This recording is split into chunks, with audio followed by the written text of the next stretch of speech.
네, 오늘 하나님께서 저와 여러분들에게 주시는 말씀 출애굽기 2장 23절에서 25절 말씀이죠. 반드시 약속을 지키시는 하나님께 기도해야 합니다. 이런 제목으로 말씀 증거할 때 우리 하나님의 은혜와 사랑이 이곳에 함께하기를 원합니다. 추석 명절 어떻게 잘 지내셨고 잘 다녀오셨는지 모르겠습니다. 사실상 연휴가 또 다음 주 월요일 날도 화요일 날까지죠? 수요일까지인가요? 화요일까지죠. 예, 계속되어져서 조금 지루하겠다라는 생각도 들지만 그래도 일하시는 분들 입장에서는 쉬는 건 좋죠. 부산 가는데 12시간, 13시간 정도 걸렸다고 그러고 또 광주 내려가는데 또 9시간 걸렸다고 그러고 징글징글하게 시간이 많이 걸렸어요. 근데 이런 분들은 또 이제 1호를 받을 수 있는 게 뭐냐면 전에 우리 장로님 무한 해제 가는데 무려 27시간 걸렸답니다. 그것에 비하면 세 발이 피죠.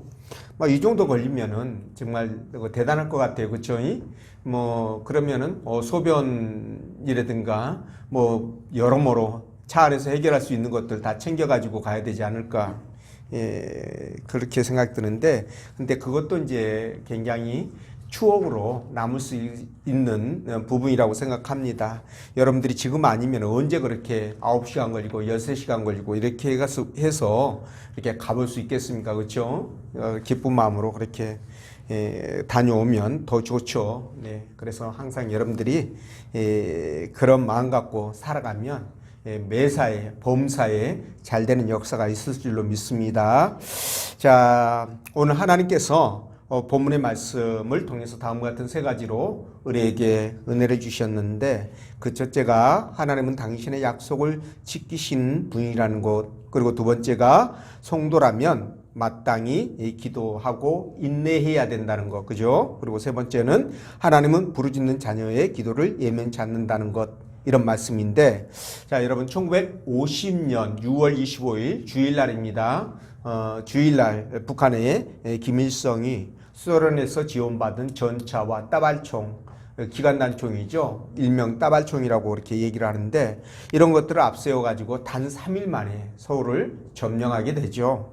자, 이 전쟁으로 한반도가 정말 회복하기 어려울 정도로 파괴가 되었는데, 그럼에도 불구하고 우리 한국 사람들 특유의 근면함, 그리고 성실함, 이런 것으로 인해서 불과 35년 만에 올림픽을 치러냈고, 그리고 50여 년 만에 우리가 선진국이 되는 놀라운 저력을 발휘했습니다. 자, 그러나 전쟁 결과 수많은 이산 가족들이 생겨나게 되었는데, 이 헤어진 가족을 찾기 위해서 1983년 KBS에서 이산 가족 찾기 방송을 했던 것 여러분들이 아마 기억하실 것입니다. 자, 그걸 보면서 많은 사람들이 울었죠. 그런데 그때 그 방송을 보면서 제가 이런 생각을 했습니다. 저뿐만 아니라 다른 분들도 아마 그런 생각을 많이 했을 거라고 생각하는데, 만약에 제2의 6.25가 터지면 그때는 매년 1월 1일은 서울역에서 매년 2월 1일은 부산역에서 만나자, 이런 이제 얘기를 했었습니다.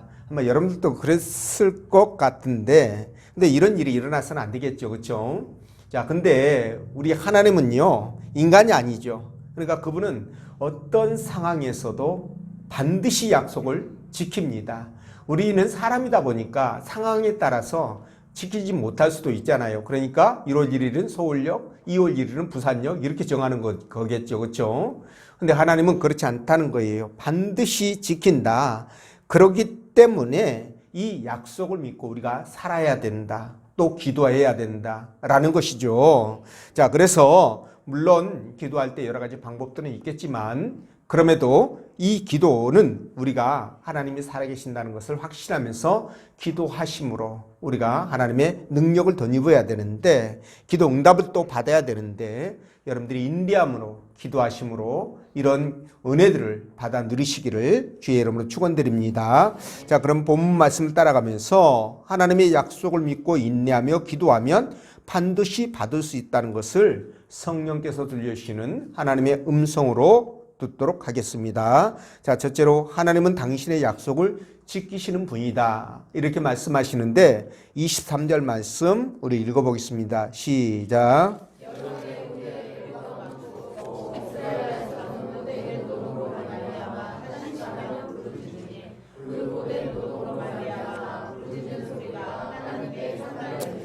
아멘. 자, 모세가 사람을 죽이고 미디안으로 도망가서 가정을 이루면서 안정된 생활을 하고 있을 때, 자, 애굽에서는 어떤 일이 벌어졌느냐? 자, 모세를 뒤쫓던 투트모스 3세라는 이 왕이 모세 대신 이스라엘 백성들에게 화풀이를 하죠. 그래서 그들을 엄청난 고통 속으로 몰아넣습니다. 자, 그렇지 않아도 지금까지 심한 고역 때문에 그들이 굉장히 힘들었는데 이제 한계에 부딪힌 이스라엘 백성들이 더 이상 감당치 어려운 이런 고통에 빠지자 저들이 그 해결책으로 선택한 방법이 바로 하나님 앞에 부르짖어 기도하는 것이었습니다.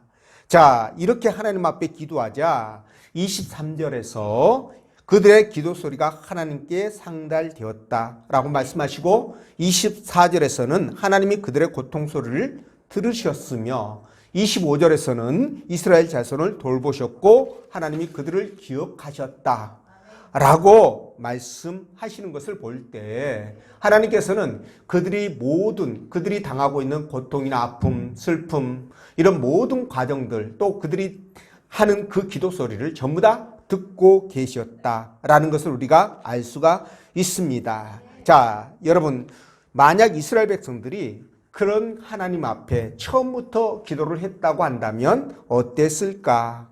아마도 지금 같은 고통을 겪지는 않지 않았겠느냐? 또는 그 고통의 기간들이 훨씬 더 짧아지지 않았겠느냐? 이런 생각을 해보게 되는데요. 자, 하나님께서는 말이죠. 저들의 기도를 들으셨고 기억하셨으며 또 이스라엘 자손들을 돌보시는데 걱정할 이유가 없겠죠. 그러니까 무슨 일만 생기면 그들이 고통이 극계에 달해서 하나님 앞에 나와서 기도하는 것이 아니라 그냥 처음부터 그냥 바로바로 하나님 앞에 도우심을 구하고 기도했다면 하나님의 구원의 손길이 훨씬 더 빠르게 적절하게 그들에게 임하지 않았을까 이런 생각을 해본다는 것이죠. 그렇기 때문에 우리도 마찬가지입니다. 어떤 문제가 생겼거나 그죠? 고단하고 힘들면 혼자 괴로워하지 마시고요. 혼자 끙끙대지 마시고 어떻게 하라고요?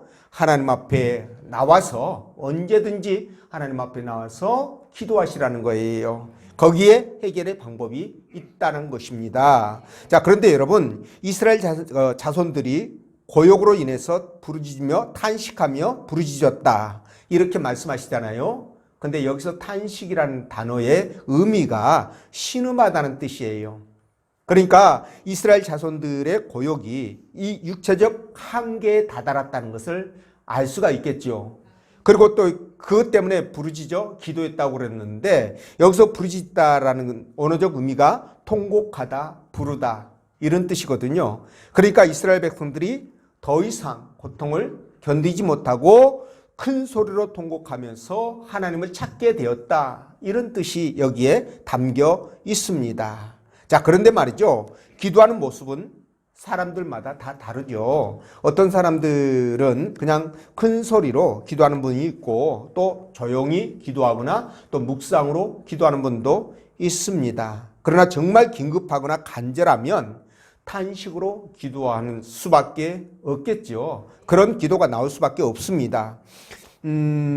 사람을 고문하면 안 되죠. 고문은 있을 수 없는 일입니다. 그런데 예를 들어서 고문을 한다고 가정했을 때 아주 가볍게 터치하면 어떨까요? 뭐 아프지 않으니까 신음소리 안 나오겠죠.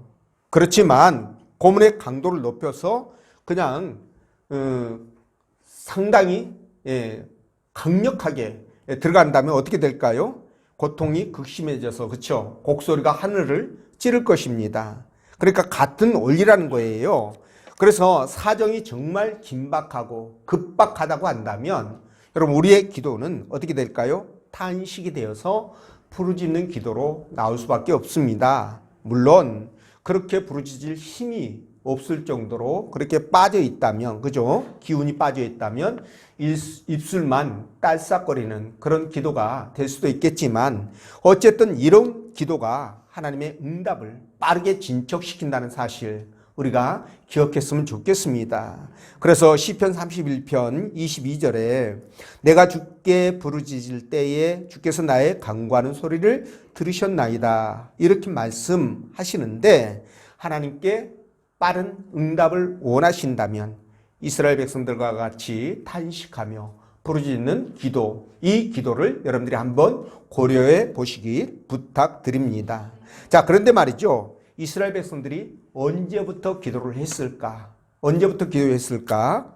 예, 물론 모세가 태어나기 전부터 애굽의 핍박이 굉장히 심했지 않습니까? 그렇죠? 심지어 태어나는 남자아이들을 전부 다 죽이는 그런 일까지 벌어졌으니까 굉장히 심했기 때문에 이때도 기도했을 것으로 그렇게 저는 추측이 됩니다. 그러나 성경에서는요, 그때 기도했다라는 내용이 언급되지는 않아요. 그러면 언제 언급되느냐? 지금 이 본문 속에서 나오는데, 모세가 살인을 하고 미디안으로 떠난 이후부터, 그죠? 모세가 하나님 앞에 사명을 받고 사역자로 그렇게 애굽 땅으로 왔을 때 그 사이 40년 어간 중에 그들의 기도가 있었다는 것을 알 수가 있습니다. 자, 그렇다면 이것에서 우리가 추측할 수 있는 것이 뭐냐? 그들은 최장 40년 동안은 아무리 하나님 앞에 부르짖어 탄식하고 기도했어도 응답이 됐다 안 됐다? 안 됐다는 것을 알 수가 있어요. 예. 그러니까 이런 추측이 맞다고 한다면 이스라엘 백성들은 그 40년 기간 동안 고통은 가중되고 육체적으로는 굉장히 힘든 상황에서 그들이 하나님 앞에 어떤 마음을 가졌을까? 예, 그런 생각을 해볼 때, 굉장히 낙심하고 절망될 수도 있는 상황이었겠다. 아무리 기도해도 하나님은 꼼짝도 안 하시고, 그죠?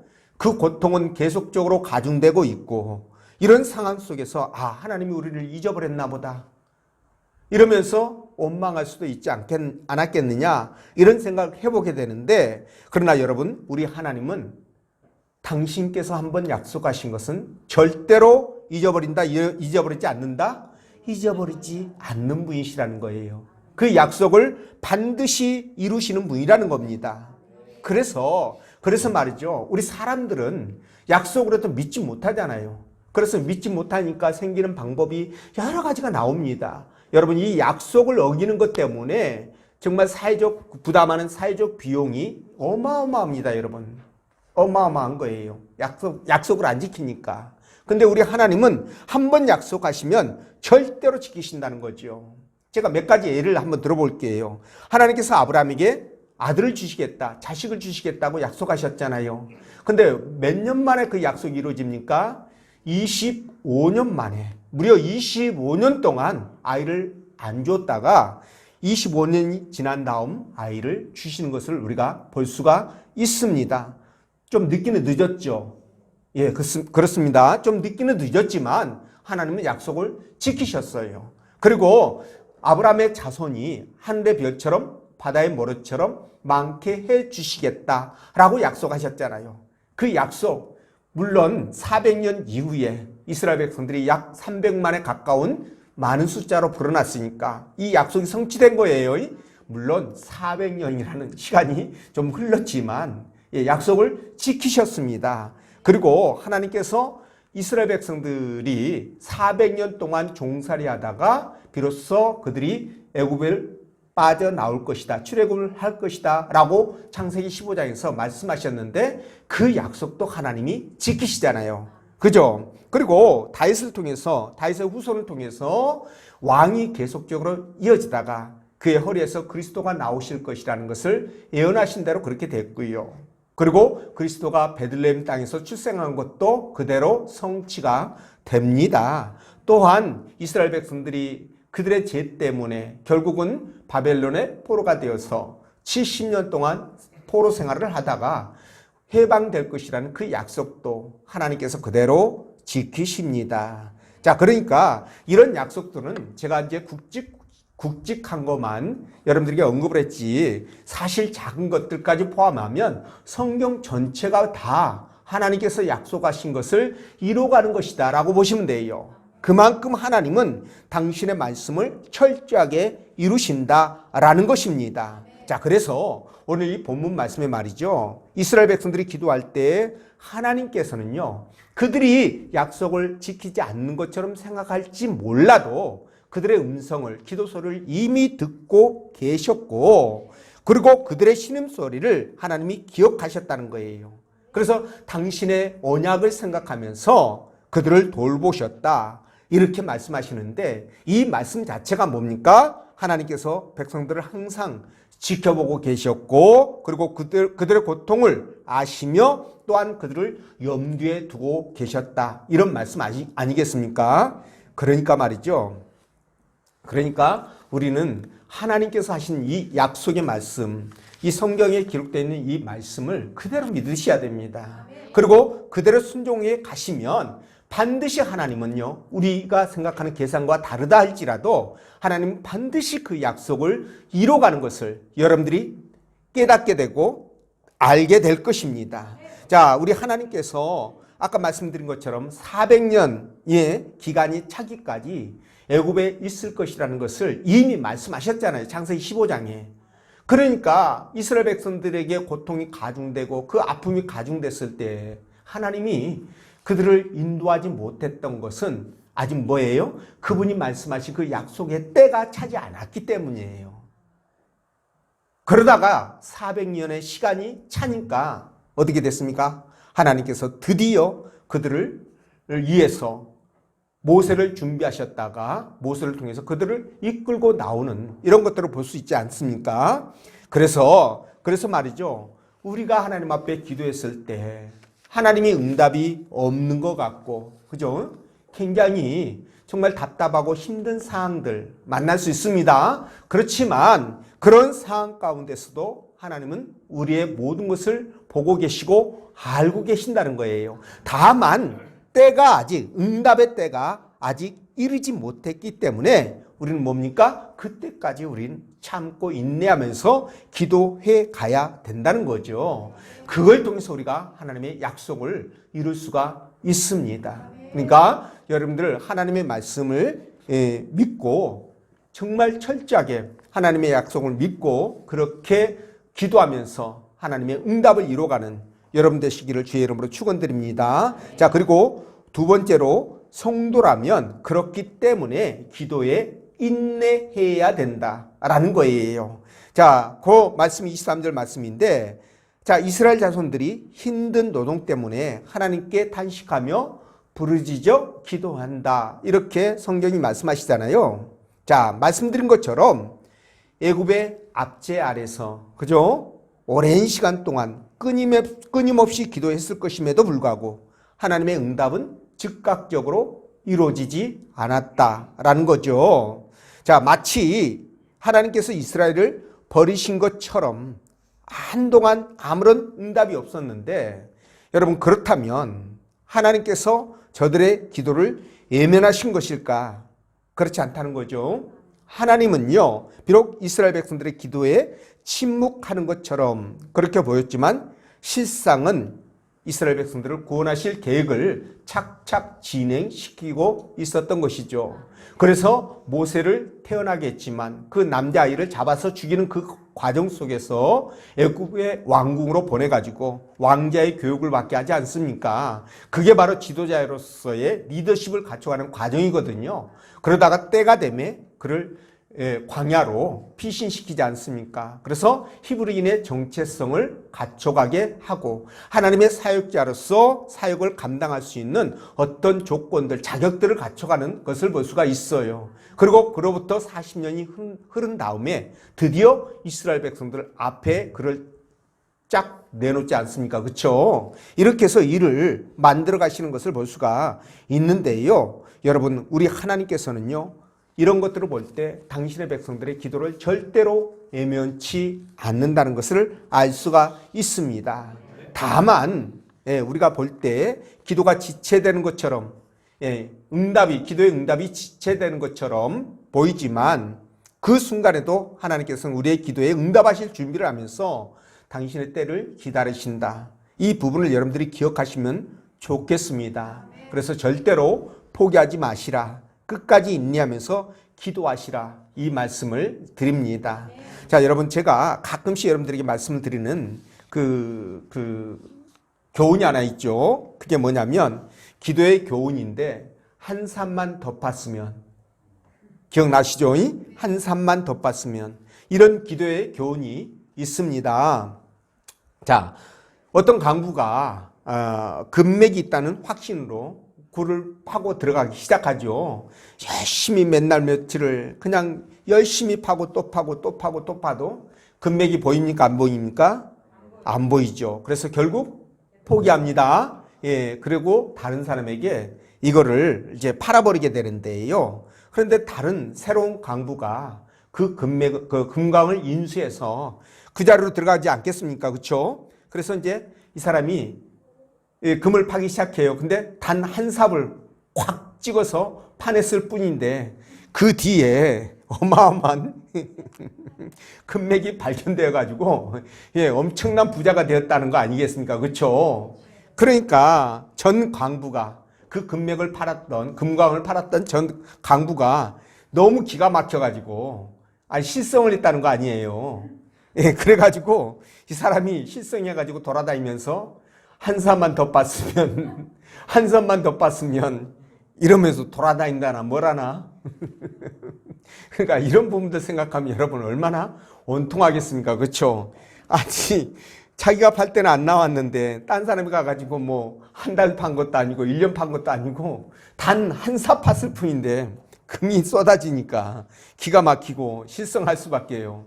그래서 한 삽만 더 팠으면 그러고 다녔다는데 여러분들은 그러면 안 되지 않겠습니까? 그렇죠? 그러니까 여러분들이 기도의 제목이 있다고 한다면 즉각적인 응답이 없다고 할지라도 포기하지 말고 끝까지 인내함으로 응답이 있을 때까지 뭐해라? 기도해서 반드시 해결받고 치유받고 그죠? 뚫리고 풀리고 회복되는 역사가 있기를 축원드립니다. 자, 주님이 누가복음 18장에서 불의한 재판관 비유의 말씀을 하시죠. 여러분도 잘 알고 있는 내용입니다. 어떤 과부가 원한을 갚아달라고 날마다 이 재판관에게 와서 달달 볶죠. 그러니까 이 재판관이 너무 괴로워가지고 뭐라고 말하냐면, 아니 내가 하나님도 두려워하지 않고 사람도 두려워하지 않는데 이 과부 때문에, 하찮은 과부 때문에 내가 돌아버리겠다. 이 여자 소원 안 들어주면 내가 더 이상 힘들어서 못 살겠다. 그래서 소원은 들어줍니까? 안 들어줍니까? 들어줍니다. 이 이야기를 주님이 하시면서 뭐라고 말씀하시느냐? 하물며 하나님께서 그 반납 부르짖는 택하신 자들의 원한을 풀어주지 아니하겠느냐? 그들에게 오래 참으시겠느냐? 이렇게 말씀하시거든요. 이거 누가 말씀하신 거예요? 주님께서 말씀하신 거예요. 자, 주님께서 말씀하셨다면 거짓이 아니겠죠. 이건 참입니다. 그러니까 저와 여러분들도 이런 믿음을 갖고 기도하시라는 겁니다. 이 말씀을 하시면서 이어서 하시는 말씀이 뭐냐? 그러나 인자가 올 때에 세상에서 믿음을 보겠느냐? 어머, 아니 지금 불의한 그 재판관 얘기, 과부 얘기하면서 바로 그 뒤에 이어지는 말씀에서 이 말씀을 하신단 말이에요. 인자가 올 때에 세상에서 믿음 있는 자를 보겠느냐? 믿음을 보겠느냐? 이게 뭘까요? 이것과 연관시켜서 생각하면 금방 이해가 되는데, 믿음이 없어서 기도하지 못하고, 믿음이 없어서 하나님 앞에 강청하지 못하고, 믿음이 없어서 기다리지 못해가지고 뭘 받지 못한다? 응답을 받지 못한다. 이런 말씀을 지금 연관시켜서 하시는 겁니다. 이해가 되십니까? 그렇기 때문에 저와 여러분들은 어떻게 해야 된다? 기도할 때 절대로 낙심하지 말고, 응답이 있을 때까지, 죽자 사자 한 산만 더 푸시라는 거예요. 뭘 푸라고요?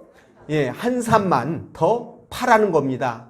이해가 되시죠? 그러니까 여러분들이 지칠 때마다 그 생각을 하셔야 돼. 한 산만 더 파자. 한 산만 더 파자. 아멘이죠? 그렇습니다. 한 산만 더 파야 됩니다. 그래서 즉각적으로 기도가 응답되지 않는다 할지라도 하나님은 듣고 계신다, 안 듣고 계신다? 듣고 계신다. 그렇기 때문에 그분께서 애정하신 그 가장 적절한 때를 우리가 알 수 없지 않습니까? 그러니까 그때까지 우리 기도하는 거예요. 그렇게 해서 하나님의 응답을 받아야 됩니다. 그래서 마태복음 7장 11절에서 이렇게 말씀하시죠. 너희가 악한 자라도 좋은 곳으로 자식에게 줄 줄 알거든. 하물며 하늘에 계신 너희 아버지께서 구하는 자에게 좋은 곳으로 주시지 않겠느냐. 그러니까 하나님께서 아버지께서 우리에게 주시는데 어떤 곳으로 주신다? 좋은 곳으로 주신다. 이렇게 말씀하시는 거예요. 그러니까 이런 말씀들을 기억하시면서 여러분들이 한 산만 덮으시기를 주의 이름으로 축원드립니다. 자, 세 번째, 하나님은 부르짖는 자녀의 기도를 애면치 않으신다 라고 말씀하시는데 23절에서 25절 말씀 함께 읽어보겠습니다. 시작.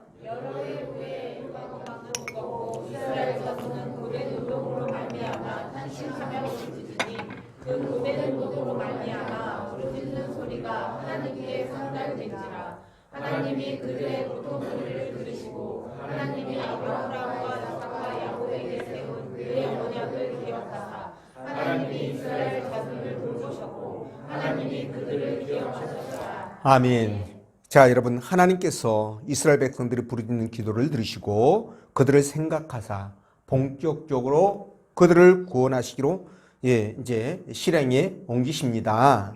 자, 이처럼 하나님은 부르짖는 당신의 백성들의 기도를 예면치 않으신다라는 것을 우리에게 보여주고 있는데요.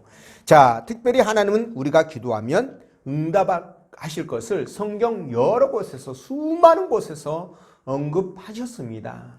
시편 58편 9절에는요. 이렇게 말씀하시는데 이사야 58장 9절입니다. 내가 부를 때에는 나 여호와가 응답하겠고 내가 부르짖을 때에는 내가 여기 있다 하리라. 이렇게 말씀하시거든요.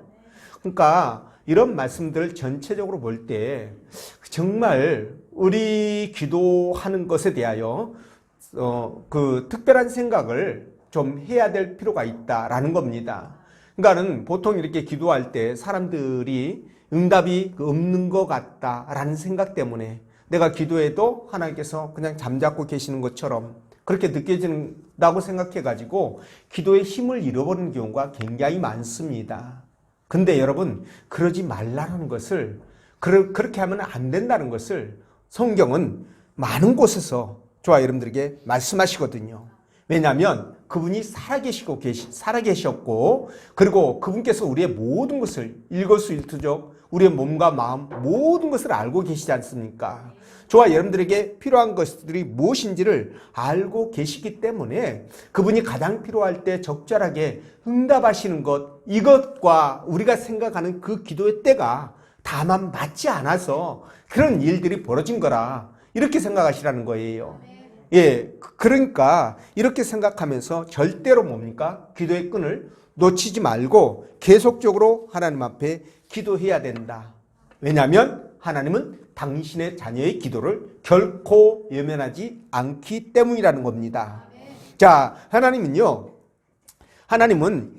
시편 34편 15절에서 이렇게 말씀하셔요. 여호와의 눈은 의인을 향하시고 그 귀는 저희의 부르짖음에 귀 기울이시도다. 그러니까 하나님께서 이 말씀을 보더라도 의인을 향한다는 것은 누굴 지칭하는 거죠? 바로 예수 그리스도를 구주로 영접한 저와 여러분들을 말씀하는 거죠. 그러니까 눈은 우리를 향하시고 그리고 그 귀는 우리의 부르짖음에 기울이신다 이런 뜻이에요. 그러니까 우리의 기도를 듣고 계시기 때문에 절대로 우리가 낙심하지 말고 하나님 앞에 지속적으로 기도해야 된다. 이 부분을 깨닫게 됩니다. 자, 참고로 기도할 때 여러분들은 그냥 하나님께서 모세와 대면해서 말씀하신 것처럼 그냥 옆에 계신 아버지에게 이야기하는 것처럼 그렇게 기도하시면 됩니다. 어떤 형식이나 조건을 갖추는 게 아니고요. 그냥 여러분들의 마음속에서 그냥 아버지에게 편하게 그냥 말하는 것처럼 그렇게 기도하면 된다는 거예요. 그렇게 기도해도 우리 하나님은 들으시고 응답하신다는 겁니다. 자, 코틀랜드 마이어라는 분이 이분이 무슨 말을 했냐면 하나님의 뜻이 아닌 것을 제외하고는 응답되지 않는 기도가 없다라고 말씀하셨어요. 그러니까 하나님의 뜻을 벗어나는 것, 하나님의 뜻을 벗어나면 응답해주면 안 되겠죠. 왜냐하면 뜻을 벗어났다는 것은 복된 기도가 아니란 뜻이에요. 네, 그렇지 않고는 전부 다 기도에 응답해 주신다 이런 뜻입니다. 자, 그렇기 때문에 이런 것들을 믿고 끈질기 있게 기도하시되 무시로 아버지가 옆에서 듣는 것처럼 옆에 계신 아버지에게 말하는 것처럼 그렇게 속마음을 털어놓으시면서 기도하시라라는 겁니다. 자, 여러분, 예수님이 마가복음 11장 24절에서 친히 말씀하신 거예요. 그러므로 내가 너희에게 말하노니 무엇이든지 기도하고 구하는 것은 뭐 하는 줄로 믿으라? 받은 줄로 믿으라. 그리하면 너희에게 어떻게 된다? 그대로 될 것이다 라고 말씀하시고, 요한복음 14장 13절에서도요 이렇게 말씀합니다. 너희가 내 이름으로 무엇을 구하든지 내가 행하리니 이는 아버지로 하여금 아들로 말미암아 영광을 받으시게 하려 함이라. 여러분, 이거 아버지를 뒤에 쌓인 자로 이렇게 딱 세웠어요. 기도 응답에 대해서 아버지를 쌓인 자로, 서명자로. 무슨 뜻인지 아시겠죠? 그러면 이 말씀이 변함이 있다는 거예요, 없다는 거예요? 없다는 거예요. 반드시 성취된다는 그런 의미를 갖고 있습니다. 그리고 그 14절에서 뭐라고 얘기하시냐? 이어지는 14절에서 내 이름으로 무엇이든지 내게 구하면 내가 시행하리라. 예, 이렇게 말씀하시거든요. 근데 이런 말씀이 성경 수많은 곳에 있다고 그랬죠. 근데 말이죠, 여러분, 주님도 이런 말씀을 수시로 하셨지만 직접 그분도 하나님 앞에 나가서 기도하셨다는 사실이에요. 만약에 여러분 기도가 아무 의미가 없다면, 응답이 없다면 주님께서 기도하실 이유가 없겠죠. 그분이 왜 기도를 합니까? 응답이 없다면, 거짓말을 하면. 근데 직접 주님께서 기도를 하셨어요. 이런 것을 볼 때 반드시 기도의 역사가 일어나는구나 라고 여러분들이 믿으시라는 겁니다. 그 믿음의 분량만큼 하나님의 기적은 여러분들에게 일상이 될 거예요. 여러분들의 믿음의 분량이 없으면, 적으면 일상은 요원하겠죠. 그렇죠? 그러나 믿음이 강하고 큰 믿음이라고 한다면 그 기적은 일상이 될 것입니다. 자, 근데 말이죠, 우리 하나님께서는 말씀드린 것처럼 저와 여러분들에게 그분 전능하신 분이고 우리의 생각과 마음까지 감찰하신 분이기 때문에 우리에게 무엇이 필요한지, 무엇을 원하는지 알까요, 모를까요? 압니다. 그런데도 불구하고 왜 하나님은 우리에게 기도를 원하실까요? 문제가 심각하거나 크고 중대하면 더 많이 기도하고 더 깊게 기도하고, 예, 더 큰 소리로 절박하게 오랫동안 왜 기도를 하는 것 원하실까? 이 부분이에요. 왜 그럴까요? 이 부분에 대해서 여러분 칼빈 아시죠? 예, 우리 장로교의 어떤 사상을 만들었던 중요한 분인데, 이분이 그분의 책인 기도론이라는 곳에서 뭐라고 말씀하시느냐? 첫째, 모든 좋은 것이 하나님께로부터 나온다는 것을 우리로 하여금 알게 하기 위해서라는 거예요. 그래서 기도하게 한다는 겁니다. 이해가 되시죠? 그리고 두 번째는 뭐냐? 바로 우리로 하여금 하나님만을 의지하면서 살게 하기 위해서라는 겁니다. 이해가 되시죠? 그러니까 다른 곳에서 우리의 필요가 공급되면 하나님을 찾아요, 안 찾아요? 안 찾습니다. 사람은요, 나에게 무엇을 주느냐, 그 주는 사람을 따르게 돼 있거든요. 짐승은 먹이 주는 사람만 따릅니다, 여러분. 그와 똑같은 거예요, 이치가. 그러니까 하나님께로부터 내가 필요한 것들이 나온다는 것을, 공급된다는 것을 알아야 오직 하나님만 믿고 의지할 거 아니겠습니까? 그래서 하나님께서 다 알고 계시지만 우리의 기도를 요구하시고 인내를 요구하시는 거예요. 그 부분을 우리가 기억했으면 좋겠다라는 겁니다. 이해가 되시죠? 그렇기 때문에 저와 여러분들은 어떻게 해야 되느냐? 힘들고 어려운 일이 생기거나 문제를 만나거나 그러면 어떻게 해라? 기도하시라. 기도하시라. 여러분 의심하지 말고 기도하시라는 거예요. 여러분 그 떨어지는 낙숫물에 여러분 바위가 패인다라는 말이 있지 않습니까? 그렇죠? 오랜 세월 물이 이렇게 떨어지면요, 그게 패해가지고 뭐 개상한 어떤 그런 것들 만들잖아요. 특히나 우리가 그 동굴에 들어가면 기괴한 이렇게 종유석 같은 거 있잖아요. 그게 물이 떨어지면서 이렇게 만들어지는 그런 부분들인데, 여러분 그런 것들을 볼 때도 여러분 우리 기도가 결코 헛되지 않는다는 것을 짐작해 볼 수가 있습니다. 그렇기 때문에 여러분 우리가 기도해야지요. 네, 하나님께서는요 우리가 천국에서만이 잘 살고 행복하게 사는 것을 원치 않습니다. 우리가 이 땅을 살아갈 때도 당신의 나라 백성으로 이 땅을 살아갈 때도 진정 행복하고 참된 기쁨을 누리면서 자유를 누리면서 살아가길 원하신 줄 믿으시기 바랍니다. 그렇기 때문에 우리는 어떻게 해야 된다? 문제가 있을 때에는 당연히 기도해야 되겠죠. 그러나 문제가 없을 때에도 하나님 앞에 기도해야 됩니다. 왜냐하면 기도를 통해서 하나님과의 관계를 긴밀하게 만들어가기 때문에 그래요. 이해가 되시죠? 그래서 문제가 있던 없던 하나님 앞에 기도함으로 내가 필요할 때 언제든지 하나님이 급박하게 움직일 수 있는 그런 환경을 만들어 놓으시라는 거예요. 그게 저와 여러분들에게 유익이 되는 겁니다. 예, 그래서 우리 믿음의 사람들은 그런 유익을 누릴 수 있어야 돼요. 아니, 누려야 됩니다. 그래야 여러분 신앙생활하는데 힘이 있어요. 그리고 끝까지 우리 신앙을 붙들고 온전한 믿음으로 세워갈 수가 있습니다. 네, 그래서 여러분들이 이런 확신을 가지고 항상 하나님 앞에 기도함으로 풍성한 열매를 맺어가시는 저와 여러분 되시기를 주의 이름으로 축원드립니다. 기도합니다.